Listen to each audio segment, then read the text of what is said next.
मुसलमानों का वोट नहीं चाहिए, ब्राह्मणों का वोट नहीं चाहिए, ब्राह्मणों के वोट को खरीद लेंगे। नेताजी, ये बिहार है, ये मिथिला की संस्कृति है, ये गंगा जमनी यहां तहजीब है।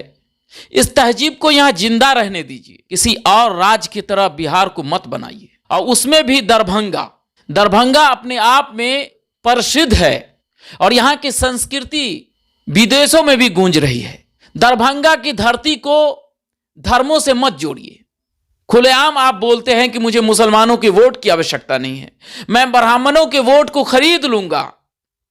नेताजी, वैसे से सब कुछ नहीं होता है, कुछ अकल से होता है, कुछ अपनी बुद्धि से होता है, कुछ प्यार से होता है। और जो लोग नहीं झुकते हैं ना, वो टूट जाते हैं। अकड़ते हुए पेड़ को देख लीजिए। जो पेड़ जिंदा रहता है, वो जीवित रहता है, वो पेड़ झुका रहता है। और जो पेड़ मर जाता है, मृत अवस्था में रहता है, वो अकड़ जाता है। कि आप वोटों को खरीद लेंगे, आप ब्राह्मणों के वोट को खरीद लेंगे, आपको मुसलमान के वोट की आवश्यकता नहीं है और आप जीत जाएंगे। आप किस घमंड में चूर हैं? कौन सी ताकत है आपके अंदर? यहां चल क्या रहा है? बेनीपुर में चुनाव चल रहा है या फिर धर्म युद्ध चल रहा है? मैं बेनीपुर की जनता से अपील करूंगा कि वैसे लोगों से हमेशा सतर्क रहें जो आपको धर्मों की राजनीति में उलझा दे, आपको हिंदू मुस्लिम मंदिर मस्जिद के भेद में ही आपको उलझा करके वो अपना वोट बैंक पूरा कर ले। जो भी प्रत्याशी आपके भावनाओं के साथ खिलवाड़ कर रहे हैं, वैसे प्रत्याशियों से हमेशा सचेत रहें। वोट आपका अधिकार है, जहां आपको दिल करे, जो प्रत्याशी आपको अच्छा लगे, आप उसे वोट दें। बिहार में अगर एक दो घटना को छोड़ दे तो बाकी जगह आप देख लीजिए कि ईद और दिवाली एक साथ मनती है। आज भी जिस प्रकार से लोग ईद में एक दूसरे के घर जाकर के सेवैया खाते हैं, ठीक उसी तरह दिवाली में, छठ में यहां लोग एक दूसरे के घर जाकर के उनका प्रसाद खाते हैं। और आप किस धर्म की राजनीति कर रहे हैं? आप क्या समझाना चाह रहे हैं? बेनीपुर में चुनाव नहीं, मानो धर्म युद्ध चल रहा है। कुछ ऐसे प्रत्याशी बेनीपुर में घूम रहे हैं जो धर्म की राजनीति कर रहे हैं। उसे मुस्लिम के वोट की आवश्यकता नहीं है। वो कहते हैं मुझे ब्राह्मणों के वोट की आवश्यकता नहीं है, मैं ब्राह्मणों का वोट खरीद लूंगा। नेताजी, आप कहां से आए हैं? आप बिहार से आए हैं या गुजरात से या फिर उत्तर प्रदेश से? यह बिहार है, यहां की संस्कृति को जिंदा रहने दीजिए। वैसे भी पूरे बिहार ही नहीं, दुनिया भर में दरभंगा की संस्कृति अपने आप में प्रसिद्ध है। और इस दरभंगा की संस्कृति में धर्म युद्ध की आवश्यकता नहीं है। आप चुनाव लड़ रहे हैं, चुनाव लड़िए, लेकिन चुनाव के आड़ में हिंदू मुस्लिम मंदिर मस्जिद इस तरह का जो रवैया है, आप छोड़ दीजिए।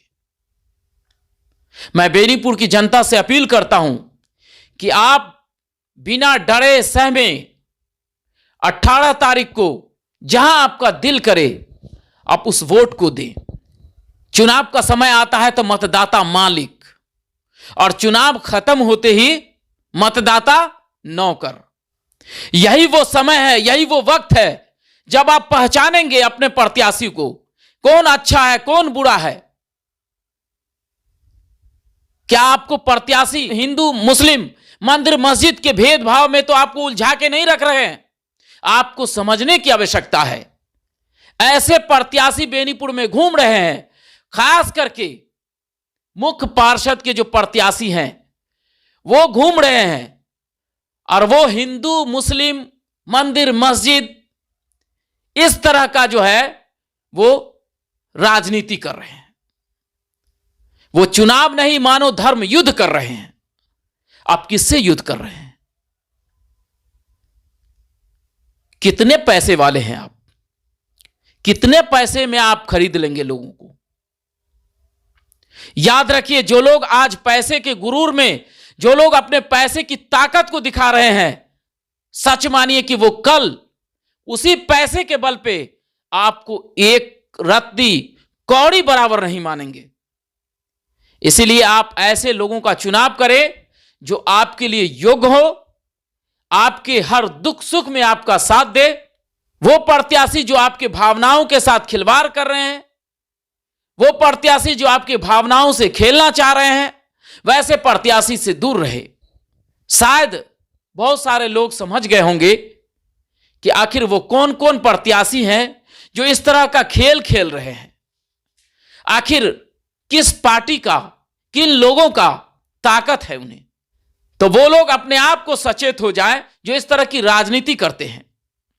और बेनीपुर नगर परिषद क्षेत्र की जनता से मैं अपील करता हूं कि वैसे प्रत्याशी से दूर रहें जो आपको धर्मों में उलझा के रखना चाहते हैं, जो आपको अपने बच्चों के शिक्षा से दूर धर्म की तरफ ले जाना चाह रहे हैं, आपको मंदिर मस्जिद में उलझाना चाह रहे हैं, आपको मुस्लिम ब्राह्मण में उलझाना चाह रहे हैं, आपको अगरा और पिछड़ा में उलझाना चाह रहे हैं। तो वैसे लोगों से सावधान रहे। डीबीएन न्यूज बेनीपुर की जनता से अपील करना चाहती है कि 18 तारीख को अपने वोट का स्वतंत्र रूप से प्रयोग करें।